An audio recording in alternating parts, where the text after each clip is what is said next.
तो महाराज जी इसी में है भगवान शिव जी।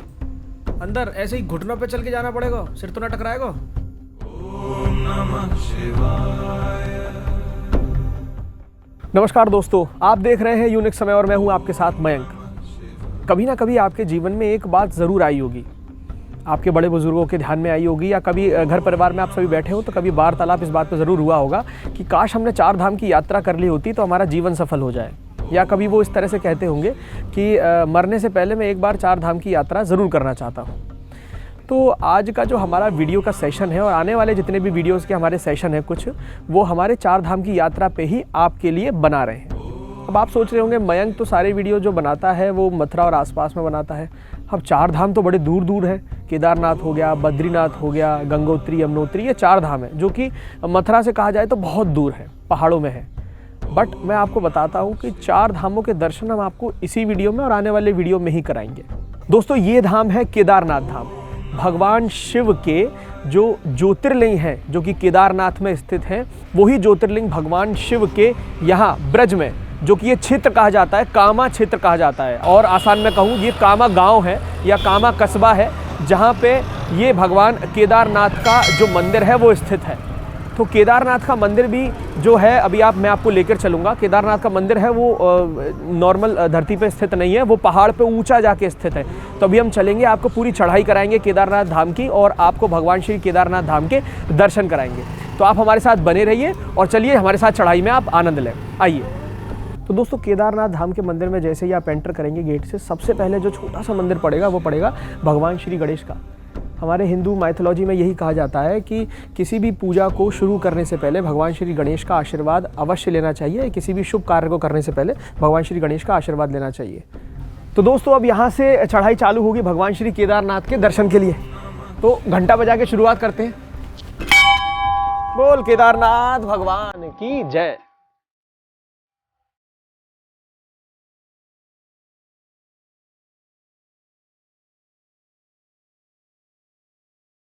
तो दोस्तों इन सीढ़ियों पे जो हम चल रहे हैं, ये नई सीढ़ियां बनाई हुई हैं। इसके पास में ही पुरानी सीढ़ियां हैं जिन पे कोई भी रेलिंग वगैरह नहीं हुआ करती थी।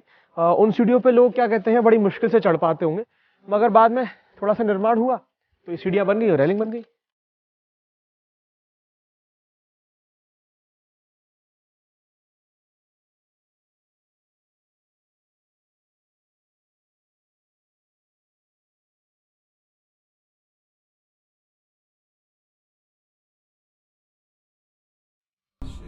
तो देखिए दोस्तों, जो लोग बड़े बूढ़े हैं और वो आना चाहते हैं, वैसे पालकी में बैठ के भी आ सकते हैं, जैसे माता जी जा रही हैं अभी। ये आप जो सामने देख रहे हैं, ये भगवान केदारनाथ का मंदिर है। और मैं समझता हूँ आपने सोचा होगा कि मंदिर कुछ इस प्रकार होगा कि पत्थरों से या मार्बलों से बना होगा, मगर आप ये देखिए ये नेचुरल हैबिटेट में बना हुआ है, बिल्कुल नेचुरल है। जो यहाँ के पत्थर के बोल्डर हैं, उन्हीं बोल्डरों से ये मंदिर पूरा का पूरा एज इट इज़ है।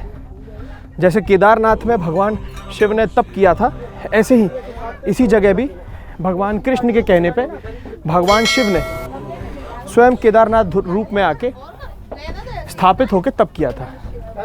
तो दोस्तों आपका इंतज़ार पूरा हुआ और हम ऊपर चढ़े आए हैं भगवान श्री केदारनाथ की पूरी चढ़ाई करके मंदिर के दर्शन कराने के लिए। अगर मैं कैलकुलेट करूं तो हमने जो है 15 मिनट लगाए हैं चढ़ाई में, ज़्यादा से ज़्यादा 10 मिनट 15 मिनट की चढ़ाई है, कोई मतलब ज़्यादा टाइम की चढ़ाई नहीं है। मगर चढ़ाई थोड़ी सी स्टीप है, तो मैं कहूँगा अनुलोम विलोम करके आए, थोड़ा सा प्राणायाम करके आए तो आपको आसानी होगी।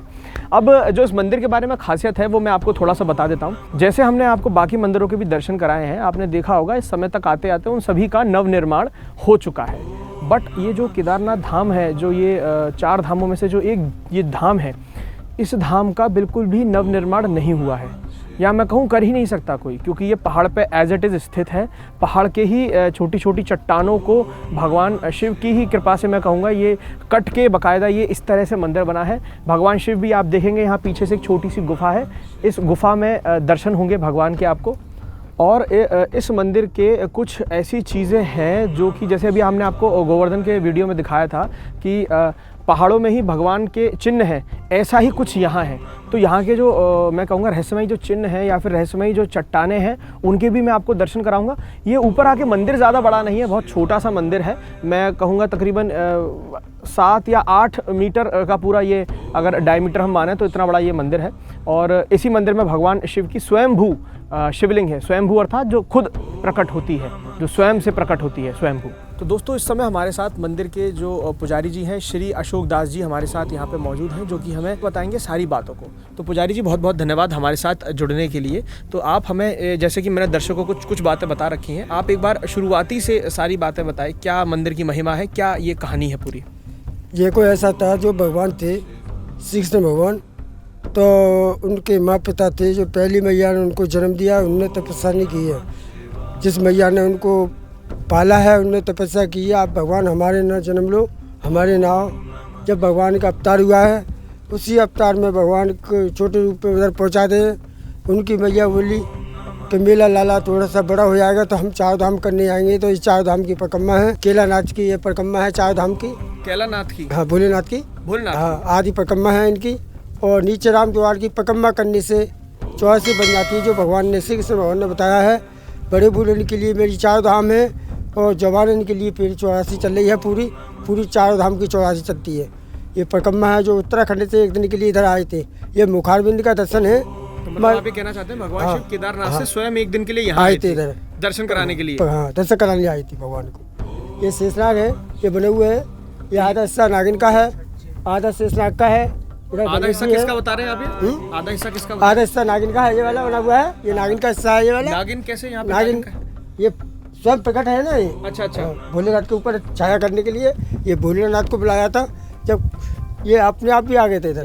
पीछे मतलब नंदी जी है, शेषनाग जी स्वयं आ गए थे भगवान शिव के ऊपर छाया करने के लिए जब वो बैठे हुए थे। तो ये, तो दोस्तों आप ये देखिए पीछे का ये जो हिस्सा है ऐसा उभरा हुआ है जो आप देख पाएंगे, ये भगवान शेषनाग स्वयं है। वो स्वयं भगवान शिव की रक्षा के लिए या कहूँ उनकी उन पे छाया बनने के लिए स्वयं आ गए थे। गणेश जी का दर्शन है ये वाला। अच्छा अच्छा। तो स्वयं गणपति जी यहाँ भी आए थे? ये आंखें है, ये सूर है, ये मस्तक है, ऊपर मुकुट है ये। अच्छा अच्छा। तो दोस्तों आप एक बार इमेजिन करिए, स्वयं भगवान श्री गणेश इस, मैं कहूँगा इस शिला में स्वयं रूप लेके स्थित हैं। तो पंडित जी आगे आप हमें बताइए, अभी आप बता रहे थे आगे चलिए, आगे इधर को। वो देखो जो नंदी जी है पीछे, नंदी जी, हाँ हाँ, उनका भी दर्शन आपको कराना चाहते हैं अंदर। हाँ हाँ। तो पीछे नंदी जी है, इधर से निकलेंगे कि इधर से जा नीचे सकते को आएंगे, अंदर से जाएंगे? तो पहले भगवान के दर्शन होंगे, उसके भगवान के बाद दर्शन। तो दोस्तों अभी आपको भगवान श्री केदारनाथ के हम दर्शन कराते हैं और आप देखिए कि हम कैसे अंदर चलते हैं और आप हमारे साथ बने रहिए।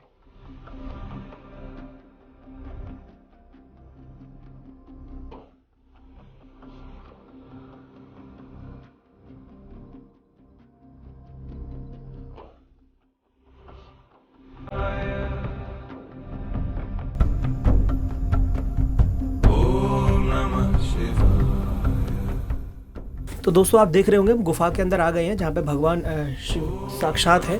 जैसा कि पंडित जी ने बताया, ये भगवान शिव एक दिन के लिए केदारनाथ से मथुरा में आए थे यशोदा मैया और नंद बाबा को दर्शन कराने के लिए भगवान श्री कृष्ण के कहने पे।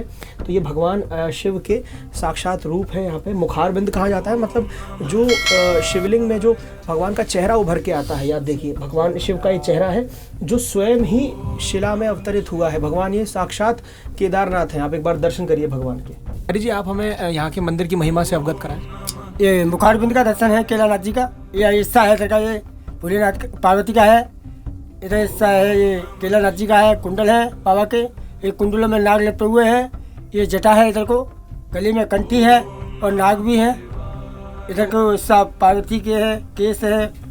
तो भगवान शिव और माता पार्वती, जो भगवान शिव और माता पार्वती हैं, वो दोनों इसी शिला के अंदर, मतलब इस शिवलिंग के अंदर हैं। मतलब आप जो कहना चाह रहे हैं भगवान शिव और माता पार्वती दोनों ही शिवलिंग के अंदर हैं। तो एक बार आप सभी एक बार पास आके देखिए, मैं आपको थोड़ा सा बताता हूँ। आप ये देखिए, जैसे पंडित जी बता रहे हैं, ये भगवान शिव का शिवलिंग है। यहाँ जो है भगवान शिव का रूप है और इधर साइड में माता पार्वती का है। यहाँ पे माता पार्वती के आप देख पाएंगे, यहाँ केश है माता पार्वती के इधर साइड में। और इधर आप आएंगे तो भगवान शिव के कुंडल हैं और कुंडल में नाग लपटे हुए हैं, ये देखिए।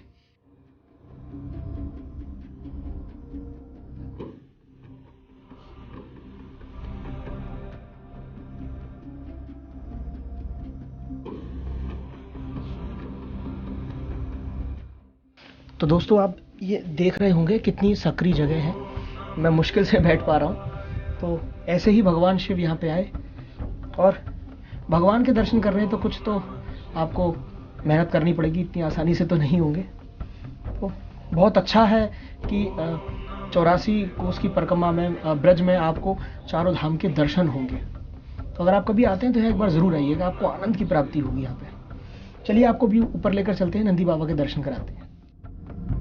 ओम नमः शिवाय।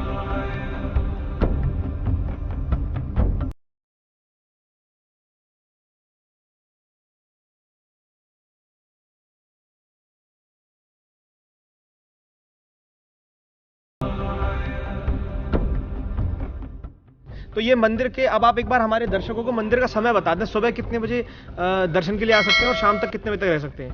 आप पूरी रात पूरे दिन आ सकती हो, कभी भी आ सकते हो, सुबह शाम रात दिन कभी आओ, क्योंकि फाटक वगैरह है नहीं, आप चढ़िए और बाबा के दर्शन कर जाओ। हाँ महाराज जी, आप बताएं पुजारी जी। ये पिछवाड़ा है नंदी जी का। अच्छा। ये पिछवाड़ा है ये वाला। हाँ, हाँ, ये हाँ। पूछ है ये। अच्छा। ऊपर पीलानाथ जी का सिंहासन, भोलेनाथ का। जैसे भगवान नंदी बाबा बैठ के जाते हैं सिंहासन पे, तो ये ऊपर सिंहासन है। वही सिंहासन है। हाँ हाँ और नाजिया की पीठ में को पोता गौ माता के। हाँ हाँ छोटा हाँ। सा लग रहा है ऊपर। अच्छा अच्छा। हाँ, फिर आगे का रास्ते कराऊंगे। चलो आगे के भगवान आगे के। हाँ, आगे। तो दोस्तों आप ये देखिए, ये भगवान नंदी है, जैसा कि महाराज जी ने भी बताया हमें। ये भगवान नंदी जी का ये पीछे का हिस्सा है, ये पूंछ हो गई। और आप देखिए, विजुलाइज करिए, ये देखिए, ये ऊपर सिंहासन की तरह जो बैठने की जगह होती है ना, जैसे भगवान शिव नंदी बाबा पर बैठ के जाते थे, ये वो जगह है। ये फिर अब ये जो आगे बड़ा सा आप ये जो शिला देख रहे हैं, भगवान नंदी का ये गुप है, ये भगवान नंदी का गुप है। और फिर आगे के दर्शन हम भी आपको लेकर चलते हैं और इनका बाबा के मुख्य दर्शन और कराते हैं। चलिए।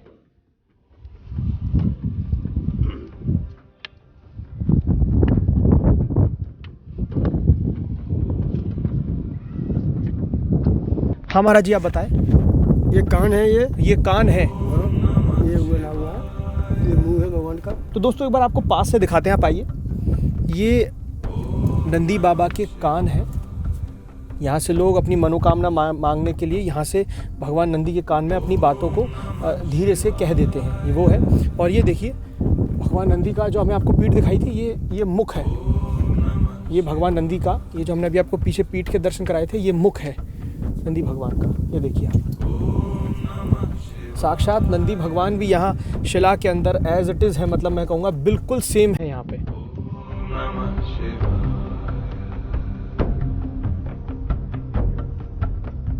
ओम नमः शिवाय।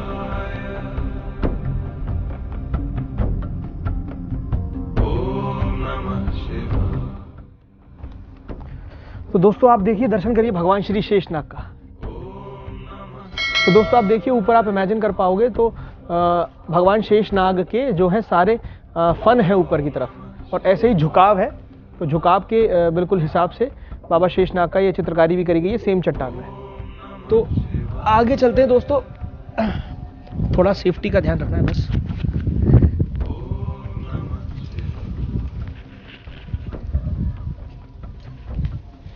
ये हमने पूरी परिक्रमा लगा ली, भगवान केदारनाथ के दर्शन भी हो गए। अब हम नीचे चलते हैं। दोस्तों बहुत रिस्की है, रिस्क ले रहे हैं आप, देखिएगा। तो रिस्क ले रहे हैं तो प्लीज़ वीडियो को ना शेयर करना, बहुत मेहनत हो रही है वीडियो में।